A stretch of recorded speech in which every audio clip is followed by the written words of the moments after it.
passé une excellente journée.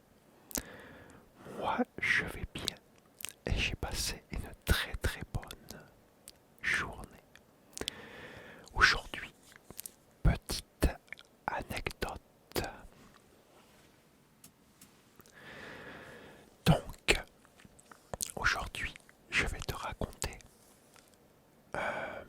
mon passage à l'armée. Quand je suis arrivé à l'armée en fait. Et bon, on va voir suivant la durée de la vidéo. Peut-être je te raconterai ce qui s'est passé à l'armée. Alors, je suis parti moi à l'armée en 87. En octobre 87, l'armée était obligatoire. Bon, moi j'avais devancé l'appel. Alors, pour savoir devancer l'appel, ça veut dire qu'à l'âge de 16 ans,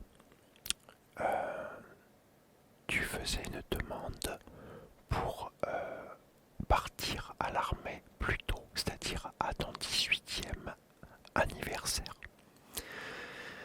Souvent, c'était pour pouvoir justement faire une carrière militaire. Et bah, c'était le but pour moi. Moi, j'étais censé justement faire une carrière militaire, car je n'avais pas fait d'études, pas de diplôme, rien. Donc c'était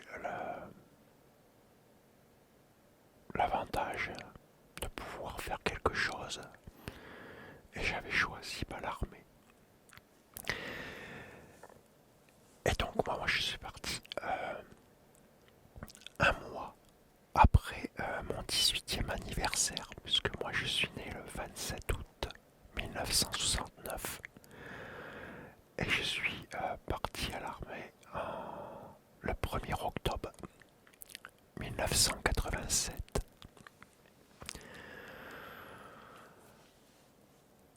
Alors,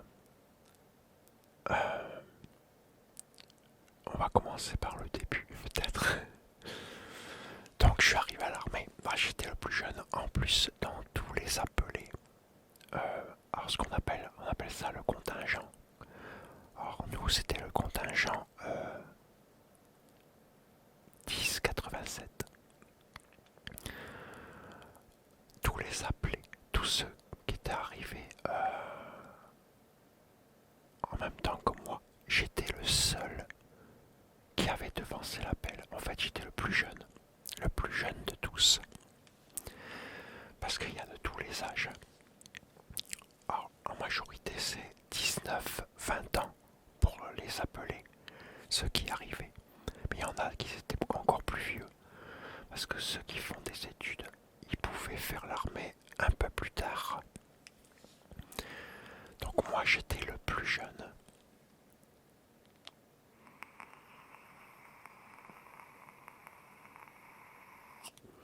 Alors, le plus jeune je pourrais pas me rappeler à peu près combien. Je sais qu'on était nombreux. Mais on devait être peut-être, je sais pas, plus d'une centaine. Plus d'une centaine. Sur 100 bonhommes, c'était moi le plus jeune.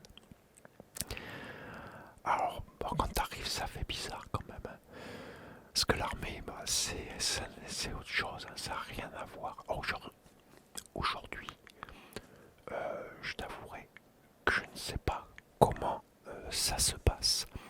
Moi, je te dis ça, je te raconte ça de mon expérience à moi, de l'époque surtout. Ah oui, parce que c'était pas la même chose des années 80 à maintenant, tout est complètement différent. Puis bon, maintenant, les jeunes qui vont à l'armée, ils s'engagent, ils y vont pour faire un métier, puisque l'armée n'est plus obligatoire. Il n'y a plus de service militaire, sauf pour ceux qui veulent faire un métier, qui veulent s'engager en fait. Je bois un petit peu de café. Oui, au moment où je fais la vidéo, on est le matin. Il n'y a pas longtemps que je suis debout.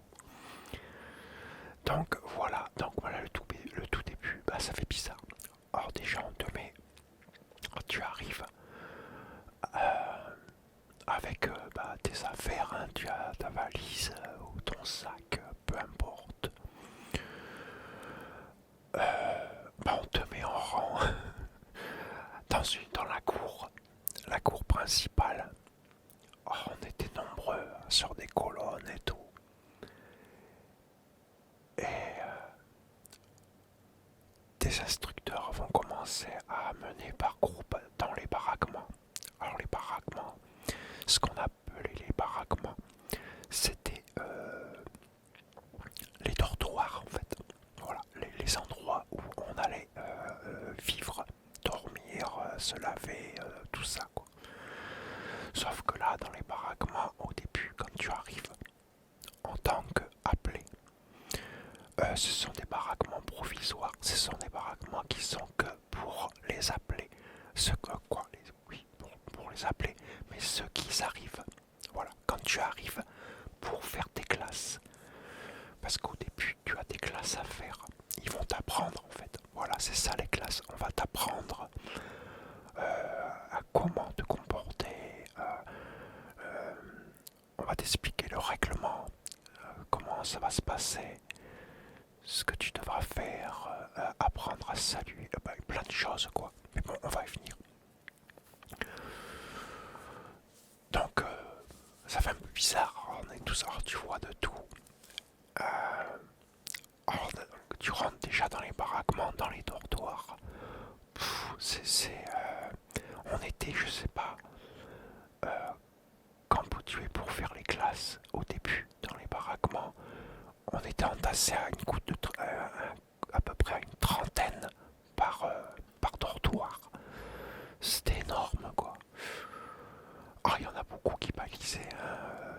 La nuit, la première nuit, j'ai entendu beaucoup qui pleuraient. La trouille, c'est. Ouais, parce que voilà, le service militaire était obligatoire, donc t'avais pas le choix, tu étais obligé d'y aller. Alors ceux qui ne voulaient pas y aller, qu'ils avaient été forcés, il y en avait beaucoup, on les entendait pleurer la nuit et tout, c'était... Toi-même tu commençais à cogiter, à te dire, oh là putain pourquoi il chiale, qu'est-ce qu'il y a, qu'est-ce qui va se passer. Après, la deuxième journée, alors déjà, on t'avait prévenu la veille, quand t'es arrivé, quand on te met dans les dortoirs, on te dit de s'installer, chacun prend un lit. On t'avait déjà prévenu que le réveil se ferait à 5 heures du matin. Ouais. Alors quand t'es pas habitué, ça fait un choc. Donc on était au courant qu'à 5 heures du mat, on allait venir nous réveiller. Alors ils y vont pas de main morte, hein, surtout à l'époque. Ils rentrent, ça gueule un bon coup, ils allument les lumières et en demandant de se lever. Ils font un vacarme pas possible. Donc tu fais si t'es en train de bien dormir, tu fais un sursaut, parce qu'ils hurlent carrément. Hein, debout, mais un truc de fou, mais pas qu'une fois, ils le disent 5-6 fois d'affilée, un truc de fou. Et ils rentrent dans le dortoir et ils tapent contre les lits et tout pour que tout le monde se réveille bien. Avec lumière bien sûr, bien grande allumée.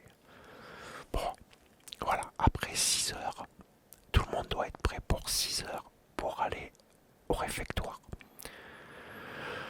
Alors, moi je dis réfectoire, mais à l'armée on appelle ça l'ordinaire. Voilà, ça s'appelait l'ordinaire. Alors moi je dis réfectoire pour que tu comprennes.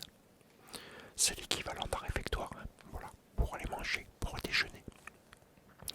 Donc là pareil, il y a plusieurs instructeurs et ils mettent tant de personnes, je sais plus combien, mais on n'allait pas tous d'un coup. On était tous en ligne avec un instructeur. Et hop, on y allait au réfectoire à la queue leu. Donc voilà, petit déjeuner.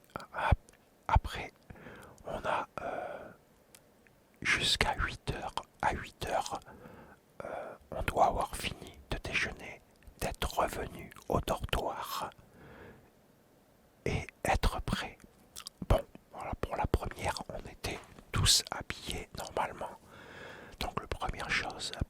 choses qu'ils ont faites. C'est quand t'arrives comme ça, t'as passé ta première nuit, t'as eu ton premier réveil à 5 heures du mat, t'as été déjeuner à l'ordinaire au réfectoire. Tu vas retourner au réfectoire et à 8 heures ils font un appel, tout le monde sort dehors et là ils vont amener directement pour nous habiller. Et c'est là où ils vont nous distribuer en fait notre équipement, habits, parce que tout est fourni par l'armée. Donc on va avoir les tris. Alors c'est une espèce de grand entrepôt immense. Et on rentre là-dedans on donne notre nom. Et eux, ils cherchent et ils notent. Et ils te préparent. Alors ils te demandent ta taille, tout ça. Pour tes mensurations, tout le truc. Et si en cas tu t'es trompé, que ça va pas, tu peux revenir et ils te les échangent, ils te donnent la bonne taille. Donc là, ils te donnent alors 2 tris complets, alors veste, pantalon, ceinture. Ils te donnent un tri. Il n'y a rien dessus, c'est un tri tout neuf, ce sera le tri pour les cérémonies ou pour les sorties. Mais il n'y a rien dessus encore. Il te donne une paire de Rangers. Il te donne 4 paires de chaussettes. Alors, les chaussettes de l'armée, c'était des grosses chaussettes noires, hyper épaisses, spéciales armée. Il te donne 4 t-shirts blancs. Il te donne un pull vert. Il te donne un sous-pull vert. Qu'est-ce qu'il te donnait encore? La casquette, le béret. La casquette, le béret. Est-ce que j'ai fait le tour? Ah oui, les slips, même les slips, ils te filent les slips. Alors ces slips style armée, j'explique même pas, on appelait ça les slips kangourous. Et la tenue, ah oui, la tenue pour le jogging, en fait, quand tu mets pas le tri, t'avais une tenue bien bleue, un bleu pourri. Et puis, le jogging, pas terrible non plus, avec une paire de baskets. Oh, une paire de baskets, c'était un truc classique, blanc, le plus simple qui peut exister.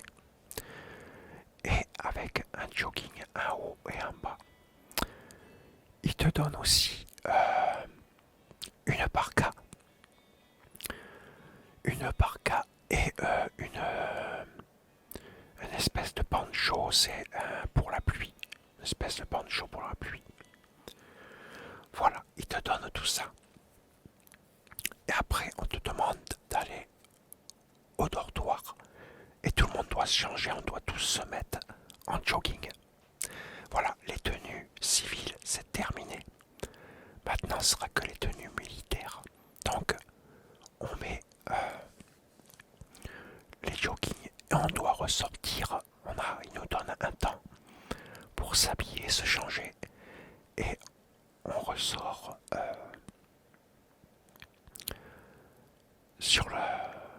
dans la cour. Et on se remet en rang et tout. Et là, directement, c'est la tonte. Là, il nous emmène directement à se faire couper les cheveux. Bien sûr, coupe armée. Alors, normalement, c'est coupe armée. Alors, beaucoup ne savent pas, ils disaient rien. Alors, les mecs, il y a les cœurs joie. Ils te rasaient presque à blanc. T'avais plus de cheveux. Alors, ceux qui arrivaient, qui avaient des super longs cheveux, qui faisaient partie d'un groupe de musique, parce que dans les années 80, il y avait beaucoup, j'en ai vu plein, qui s'étaient arrivés avec des perfectos, les cheveux super longs. D'un seul coup, plus rien. Ils se font tout raser. Il y en a chialé. Il y en a qui pleuraient parce qu'on leur avait coupé les cheveux. Ça m'a... Moi, j'avais les cheveux pas trop longs, donc ça va. Mais le truc que les appelés ne savaient pas, c'est qu'on pouvait demander une certaine coupe de cheveux courts, mais on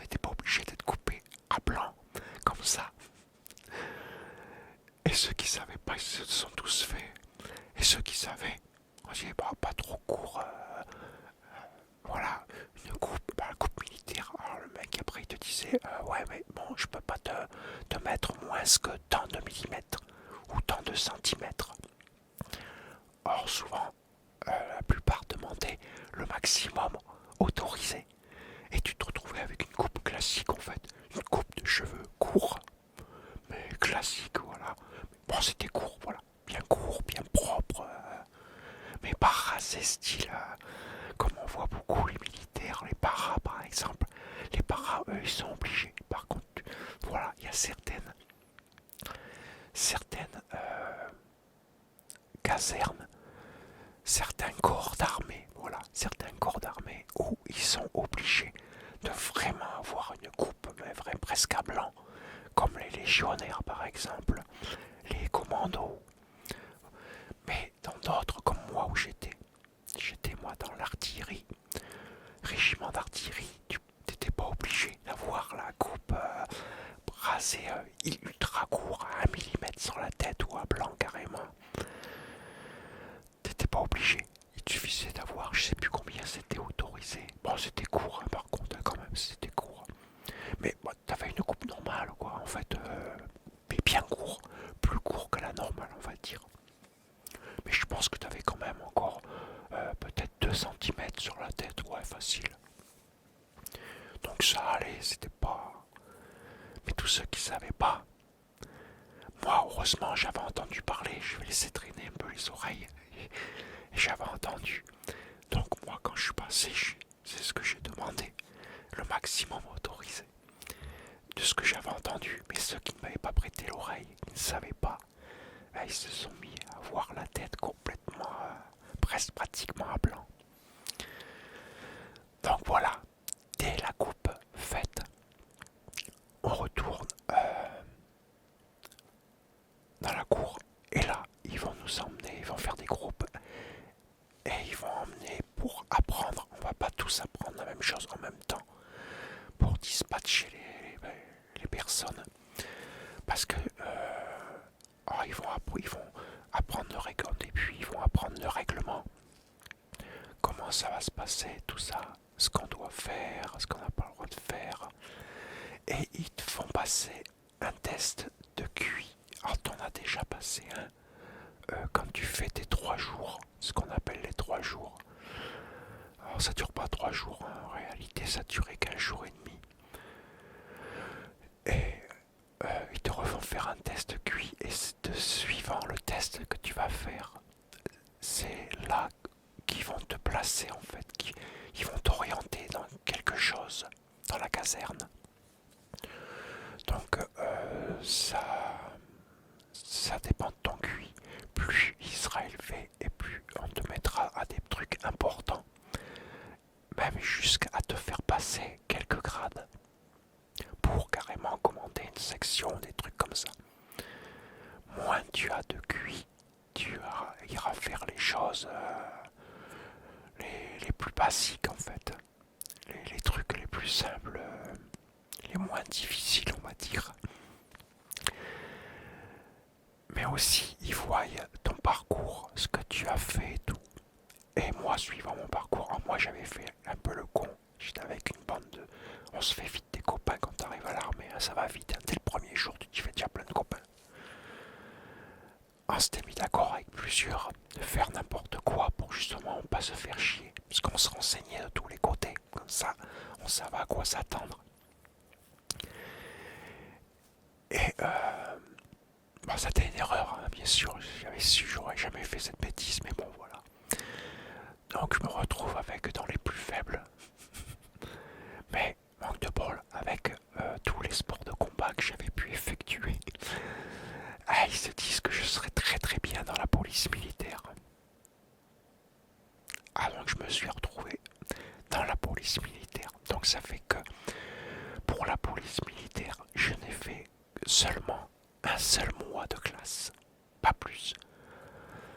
Que les autres ont fait 2 mois. Et ceux qui avaient les meilleures notes pour passer les grades par exemple. Eux, ils ont fait 3 mois de classe. Parce qu'il y a plus de choses à apprendre. Or, pendant ce mois de classe, on m'a justement appris plein de choses, le règlement, entre autres. Voilà quoi. Après, il y a encore beaucoup à dire.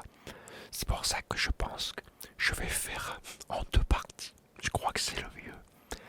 Je vais faire une deuxième partie parce qu'on va s'arrêter là. Voilà.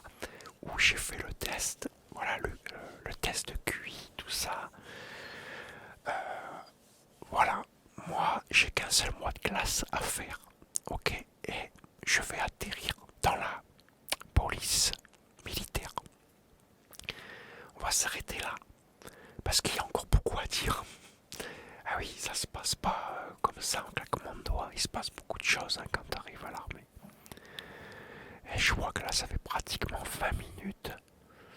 Donc, on va la faire en deux parties, ok, si tu veux bien. Donc, on repartira où je me suis arrêté, ok.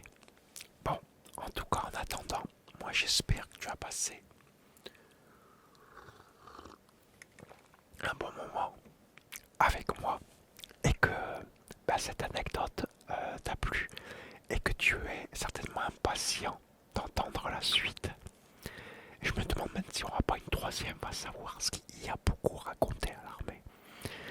Et pendant que j'y suis, je peux même raconter tout ce qui s'est passé pendant que j'ai à l'armée. Est-ce qu'il s'en est passé des trucs? Donc je vais essayer de réunir tous mes souvenirs, tout ce que je me rappelle surtout. Et puis de faire justement le bilan de tout ça, de raconter en détail. Donc là, t'as vu le début. Comment ça se passe? Comment ça se passait à l'époque, voilà. L'armée, après ça n'a pas beaucoup changé jusqu'au début des années 2000, avant qu'ils s'arrêtent comment le service militaire. Parce que j'ai mon beau-frère qui est beaucoup plus jeune, qui est parti lui en 2000. Il faisait partie des derniers à faire le service militaire. Et ce qu'il m'a raconté, ça n'avait pas beaucoup changé que ce que moi j'avais connu. Donc voilà, moi j'espère que tu as passé un agréable moment avec moi et je te dis à très bientôt pour la seconde partie. Et écoute, j'ai qu'une chose à te dire, c'est porte-toi bien et surtout prends soin de toi. Et je te dis